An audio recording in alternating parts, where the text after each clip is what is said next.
Dear students, I hope you all are fine. You are watching Ashar Hashmi Academy.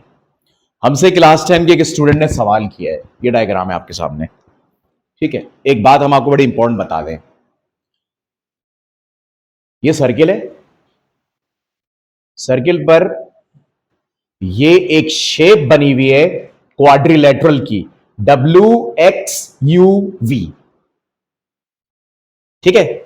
इसके चार कोने circle के circumference को touch कर रहे हैं। ऐसे क्वाड्रिलेटरल को साइक्लिक क्वाड्रिलेटरल कहते हैं, जो सर्किल के चार पॉइंट्स को टच कर रहा होता है, ठीक है। एक बात, अब जरा देखते हैं मालूम क्या करना है। OXW एक चीज कहलाती है ब्लाइंड कैलकुलेशन।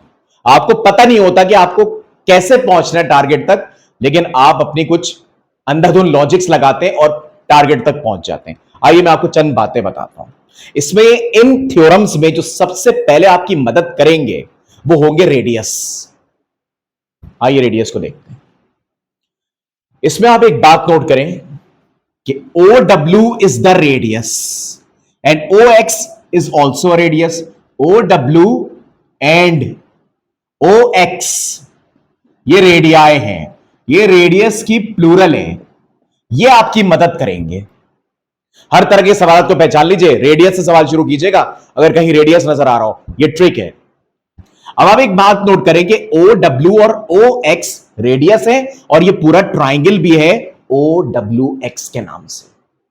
इसका मतलब ये होता है कि अगर OW और OX बराबर हैं और ये ट्राइंगल की साइड्स हैं, तो इसके इस OW के नीचे अगर X हुआ तो OX के नीचे भी स्मॉल x होगा।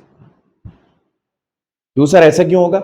जब दो अपोजिट साइड्स बराबर होती हैं तो सामने के एंगल्स बराबर होते हैं ना उसके। ये देख लें, OWX is a triangle, OW और OX रेडियाई भी है और ट्राइंगल की साइड्स भी हैं, तो इसके नीचे अगर x होगा तो इसके नीचे भी x होगा, क्योंकि दोनों रेडियस बराबर है। एक बात हो गई। अब मैं आपको बताता हूं कि टारगेट तक कैसे पहुंचा जाएगा। वो कह रहे हैं OXW निकालें, यानी वो कह रहे हैं ये निकालें OXW। मैं आपको साइक्लिक क्वाड्रिलेटरल की खास बात बता दूं, अगर हमें यह मालूम होता ना तो कितना अच्छा था, बात ही खत्म हो जाती, लेकिन यह मालूम नहीं है। लेकिन आपको मैं साइक्लिक क्वाड्रिलेटरल का बता दूं। साइक्लिक क्वाड्रिलेटरल का रूल यह है कि ये जो पूरा एंगल है और ये जो पूरा एंगल है फुल, इस वक्त आप OX को इन्वॉल्व मत करें। अगर मैं OX को निकाल दूं तो ये पूरा एंगल हो जाएगा। चले मैं आपके सामने OX को हटा देता हूं तो ये पूरा एंगल बन जाएगा। तो इसका और इसका साइक्लिक क्वाड्रिलेटरल में सम 180 डिग्री होता है, 180। ये मैंने लाइन हटा के इसलिए आपको बता दिया ताकि आपको समझ में आ जाए।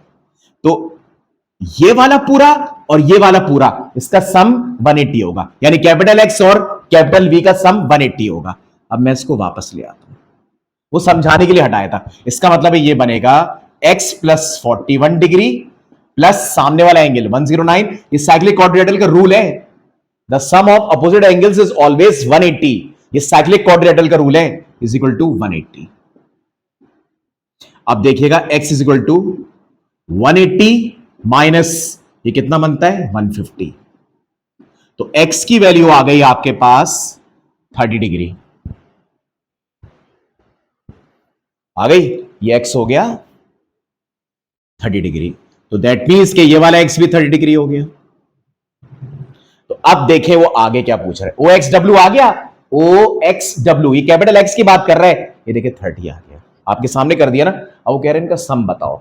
OXW कितना है 30 और OWX 30, तो इनका सम कितना हुआ 60 डिग्री। तो इस तरह आपको सवाल लेके चलना है। शायद लगा कि मैंने बहुत क्विकली ये बता दिया है, लेकिन आपको इस सवाल ऐसे लेके चलना है, ठीक है। ये था सवाल जो स्टूडेंट ने हमसे क्यूरी की थी। अभी आगे और क्यूरीज आएंगी। वीडियो अच्छी लगे तो लाइक एंड सब्सक्राइब जरूर कीजिएगा। अल्लाह हाफिज।